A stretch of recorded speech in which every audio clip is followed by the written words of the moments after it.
Thank you so much for watching. I'm John Evans. I'm Frances Weller. A worker at a chemical company in Nevada has pleaded guilty to knowingly polluting the Cape Fear River. Prosecutors say Barry White admitted to dumping several chemical pollutants in the river while working as a production manager for American Distillation.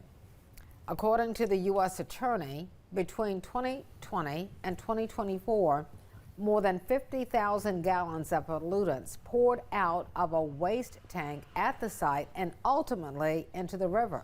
That violated the Federal Clean Water Act.